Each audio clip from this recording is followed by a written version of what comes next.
अस्सलाम वालेकुम स्टूडेंट्स। उम्मीद है कि आप सब ठीक होंगे। तो आज हम स्टार्ट करने जा रहे हैं कोऑर्डिनेट ज्योमेट्री से। कोऑर्डिनेट ज्योमेट्री वो ब्रांच होती है जिसमें हम स्टडी करते हैं ज्योमेट्री के बारे में यूजिंग कार्टेशियन सिस्टम। तो आपने नाइन्थ में अच्छे से पढ़ा है कोऑर्डिनेट ज्योमेट्री को। आज हम इसके कुछ अहम पॉइंट्स इंपॉर्टेंट पॉइंट्स लेंगे, उसके बाद हम चैप्टर स्टार्ट करेंगे। तो कोऑर्डिनेट ज्योमेट्री में हम पहला पॉइंट पढ़ेंगे कार्टेशियन सिस्टम।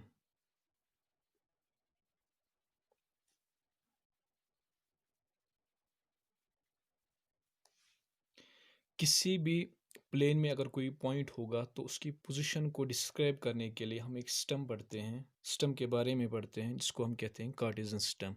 कार्टेशियन सिस्टम ही हमें कहता है कि किसी पॉइंट की पोजीशन क्या होगी, उसको हम कैसे डिस्क्राइब कर सकते हैं एक कार्टेशियन सिस्टम या कोऑर्डिनेट सिस्टम में। तो जैसा मैंने आपके सामने ये फिगर बनाई है, ये कार्टेशियन प्लेन एक है जिसमें क्या होते हैं, एक कार्टेशियन प्लेन में हमें रिक्वायरमेंट होती है टू म्यूचुअली परपेंडिकुलर लाइंस की। तो इसमें एक होती है हॉरिजेंटल लाइन और दूसरी होती है वर्टिकल लाइन। हॉरिजेंटल लाइन को हम कहते हैं एक्स एक्सिस और जो वर्टिकल लाइन होती है उसे हम कहते हैं वाई एक्सिस। और जो ये दो लाइंस होती है इनको हम कहते हैं कोऑर्डिनेट एक्सिस। जो हॉरिजेंटल लाइन हमारे पास होती है उसे हम कहते हैं एक्स एक्सिस, जो वर्टिकल लाइन होती है उसे हम कहते हैं वाई एक्सिस। दोनों लाइंस को हम क्या कहते हैं, कोऑर्डिनेट एक्सिस। और ये हमारा क्या होता है, हमारे पास कोऑर्डिनेट प्लेन या कार्टेशियन प्लेन।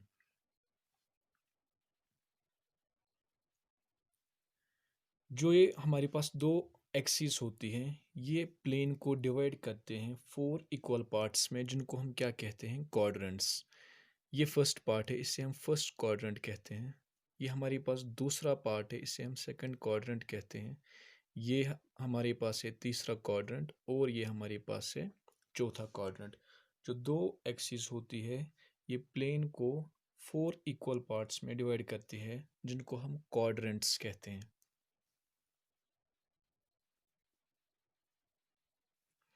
ये हमारे पास फर्स्ट क्वाड्रेंट है, ये हमारे पास सेकंड क्वाड्रेंट है, ये हमारे पास थर्ड क्वाड्रेंट है और ये हमारे पास फोर्थ क्वाड्रेंट है। जो ये दो एक्सिस जहाँ पे इंटरसेक्ट होती है, जहाँ पे मीट होती है, उसे हम क्या कहते हैं, उसे हम कहते हैं ओरिजिन।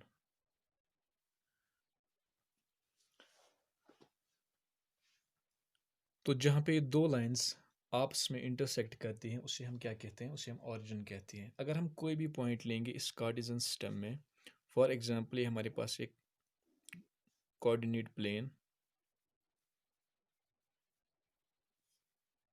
ये एक्स एक्सिस है और ये वाई एक्सिस है। फॉर एग्जांपल हमारे पास एक पॉइंट है ए। तो हम इसको कैसे डिनोट करते हैं, कन्वेंशनली हम इसको कार्टेशियन सिस्टम में कैसे डिनोट करते हैं इसकी पोजीशन को। तो जो इस पॉइंट की डिस्टेंस होगी वाई एक्सिस से, इसकी परपेंडिकुलर डिस्टेंस जो वाई एक्सिस से होगी उसे हम क्या कहते हैं, एक्स कोऑर्डिनेट या एक्स कोऑर्डिनेट या एब्सीसा। कोई भी पॉइंट जो उसकी परपेंडिकुलर डिस्टेंस होती है वाई एक्सिस से उसे हम कहते हैं एक्स कोऑर्डिनेट या एब्सीसा।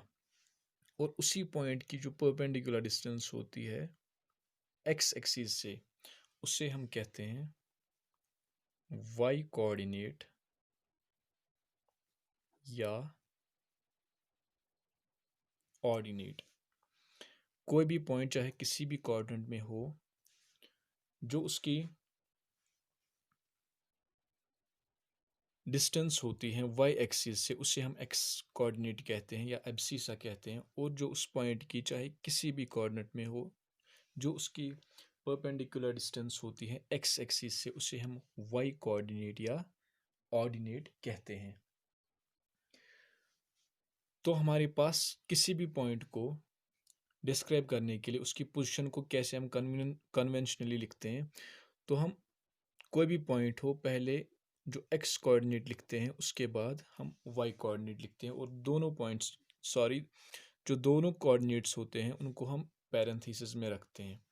तो फॉर एग्जांपल अगर ये पॉइंट, इसकी पोजीशन होगी 2, 3, तो हम क्या लिखेंगे? फॉर इसका मतलब है कि जो ये पॉइंट है ये वाई एक्सिस से 2 यूनिट्स की दूरी पे है, और यही पॉइंट जो है वो एक्स एक्सिस से 3 यूनिट्स की दूरी पे है।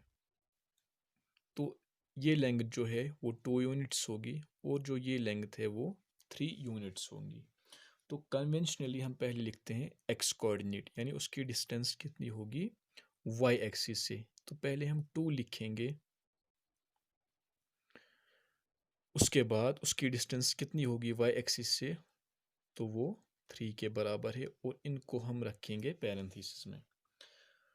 तो अब जो हमारे पास ओरिजिन होता है, जहाँ पे दो लाइंस इंटरसेक्ट करती हैं, उसके जो कोऑर्डिनेट्स होते हैं, जो ओरिजिन के कोऑर्डिनेट्स होते हैं, वो होते हैं 0, 0।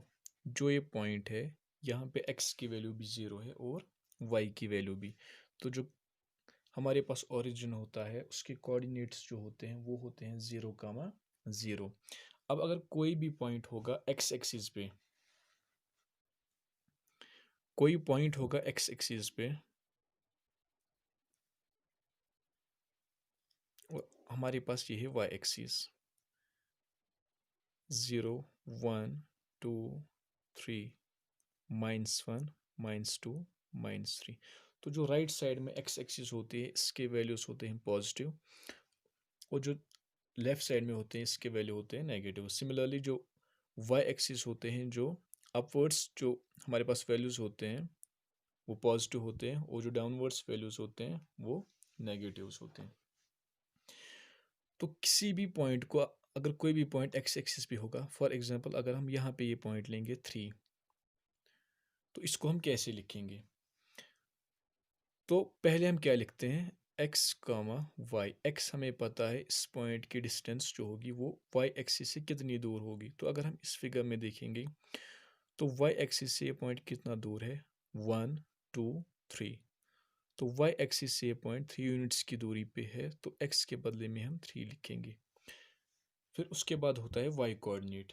तो y कोऑर्डिनेट हमें पता है कि उसकी डिस्टेंस कितनी दूर होगी x एक्सिस से। तो हमें पता है पॉइंट x एक्सिस पे ही है, तो इसकी डिस्टेंस कितनी होगी x एक्सिस से? 0। तो कोई भी पॉइंट होगा जो x एक्सिस पे होगा वो किस फॉर्म में होगा? x, 0। x की कोई ना कोई वैल्यू ज़रूर होगी, लेकिन जो y x की वैल्यू, हमेशा कोई ना कोई x की वैल्यू होगी, लेकिन जो y की वैल्यू होगी वो हमेशा क्या होगी? 0। तो जो भी पॉइंट हमारा x एक्सिस पे होगा वो किस फॉर्म में होगा? x, 0। x की कोई ना कोई वैल्यू हमेशा होगी, चाहे नेगेटिव हो चाहे पॉजिटिव हो, लेकिन y की वैल्यू हमेशा क्या होगी? 0। तो x कोऑर्डिनेट की वैल्यू होगी, y कोऑर्डिनेट्स में होगा वो 0 होगा। सिमिलरली अगर अब कोई पॉइंट हम यहाँ पे लेंगे y एक्सिस पे, वो किस फॉर्म में होगा? 0, y। क्योंकि जो उसमें x होगा, x की वैल्यू होगी या x कोऑर्डिनेट होगा। अगर हम यहाँ पे कोई पॉइंट लेंगे, फॉर एग्जांपल यहाँ पे 1, 2 और ये 3 है, ये पॉइंट हमने लिया, तो पहले हम क्या लिखेंगे? x। x हमें पता है कि वो y एक्सिस से कितना दूर है, तो ये y एक्सिस पे ही है, तो x इसमें 0 आएगा। फिर y कोऑर्डिनेट है, तो यहाँ से हमें देखना ये पॉइंट x एक्सिस से कितना दूर है, तो 1, 2, 3। x एक्सिस से ये 3 यूनिट्स की दूरी पे है, तो जो y की वैल्यू है वो 3 है और x इसमें 0 है। तो जो भी पॉइंट y एक्सिस पे होगा वो किस फॉर्म में होगा? 0, y। तो इसके बाद हम देखेंगे जो हमारे पास एक कार्टेशियन प्लेन है, जो डिफरेंट कोऑर्डिनेट्स में है, इनमें पॉइंट्स जो होते हैं या कोऑर्डिनेट्स हमारे पास होते हैं, उनकी साइंस क्या क्या होती हैं। तो अगर हम यहाँ पे देखेंगे x एक्सिस में हमें पता है जो राइट साइड होती है इसके वैल्यूज़ पॉजिटिव होते हैं और यहाँ से इसके वैल्यूज़ नेगेटिव होते हैं। सिमिलरली वाई एक्सिस में यहाँ वैल्यू पॉजिटिव होते हैं और डाउनवर्ड्स वैल्यूज़ नेगेटिव होते हैं। अब जो भी पॉइंट फर्स्ट क्वाड्रेंट में होगा तो उसमें एक्स एक्सिस के वैल्यूज़ भी पॉजिटिव होंगे, जो जो वैल्यू उसमें एक्स कोऑर्डिनेट के आएंगे वो भी पॉजिटिव होंगे और जो वैल्यूज़ वाई कोऑर्डिनेट पे आएंगे वो भी पॉजिटिव होंगे। तो इसमें दोनों कोऑर्डिनेट्स क्या है, पॉजिटिव, एक्स की वैल्यू भी पॉजिटिव है और वाई की वैल्यू भी पॉजिटिव है। सेकंड कोऑर्डिनेट में हमें पता है एक्स के वैल्यूज़ नेगेटिव होते हैं, तो फर्स्ट इसमें नेगेटिव, उसके बाद वाई यहाँ पे पॉजिटिव है तो वाई कोऑर्डिनेट पॉजिटिव होगा। सिमिलरली कोऑर्डिनेट थर्ड में एक्स के वैल्यू नेगेटिव है, यहाँ पे वाई के भी वैल्यूज़ क्या है, नेगेटिव, तो इसमें दोनों वैल्यूज़ नेगेटिव होंगे। सिमिलरली हम चलेंगे फोर्थ क्वाड्रेंट पे, तो फोर्थ क्वाड्रेंट में एक्स के वैल्यूज़ पॉजिटिव है और वाई की वैल्यूज़ नेगेटिव है। अगर अब आपके पास कोई भी पॉइंट होगा, फॉर एग्जांपल 2, 3 और कोई भी आपको कहेगा कि ये किस क्वाड्रेंट में लाई करेगा, तो आपको पता है पहला भी पॉजिटिव है दूसरा भी पॉजिटिव है, तो दोनों किस में पॉजिटिव होते हैं, फर्स्ट क्वाड्रेंट में, प्लस प्लस, एक्स की वैल्यू भी पॉजिटिव वाई की वैल्यू भी पॉजिटिव, एक्स कोऑर्डिनेट भी पॉजिटिव वाई कोऑर्डिनेट भी पॉजिटिव, तो ये किस क्वाड्रेंट में लाई करेगा, फर्स्ट क्वाड्रेंट में। सिमिलरली अगर आपके पास होगा -3, 2, तो यहाँ पे पहला माइनस है, एक्स कोऑर्डिनेट माइनस है वाई कोऑर्डिनेट प्लस है, तो पहला माइनस और दूसरा प्लस किस में होता है, माइनस प्लस सेकंड क्वाड्रेंट में, तो ये लाई करेगा सेकंड क्वाड्रेंट में। सिमिलरली अगर दोनों नेगेटिव्स होंगे वो आएगा थर्ड क्वाड्रेंट में, और अगर पहला पॉजिटिव और दूसरा नेगेटिव होगा आपके पास तो वो किस में आएगा, फोर्थ क्वाड्रेंट में। अब इसमें और एक इम्पॉर्टेंट पॉइंट है, अगर कोई भी पॉइंट होगा उसकी पोजीशन है एक्स कामा वाई, ये वाई कामा एक्स के बराबर नहीं होगा। कोई भी पॉइंट अगर आपके पास है एक्स कामा वाई, तो ये वाई कामा एक्स के बराबर कभी नहीं होगा। फॉर एग्जाम्पल 2, 3 कभी भी 3, 2 के बराबर नहीं आएगा। तो इसमें एक स्पेशल केस है, अगर x होगा y के बराबर तभी x कामा y होगा बराबर y कामा x के। फॉर एग्जाम्पल अगर x भी 2 होगा y भी 2 होगा, तो यहाँ पे 2, 2 किसके बराबर आएगा, 2, 2, क्योंकि x भी 2 है और y भी 2 है। तो इस केस में क्या होते हैं, x कामा y किसके बराबर होता है, y कामा x के बराबर, वरना अगर x y के बराबर नहीं होगा तो ये कभी भी आपस में बराबर नहीं होंगे। तो ये आपका पहला लेक्चर था जो आपने पहले भी 9th क्लास में डिटेल में पढ़ा था, तो ये इसमें कुछ इंपॉर्टेंट पॉइंट्स थे। तो इसके बाद हम जो ये लेक्चर है इसका कोऑर्डिनेट ज्योमेट्री का, इसके बाद हम एक्सरसाइज स्टार्ट करेंगे। तो मुझे उम्मीद है कि आपको ये लेक्चर अच्छे से समझ में आया होगा। तो इंशाल्लाह आप मिलते हैं नेक्स्ट लेक्चर में, तब तक के लिए अल्लाह हाफिज़।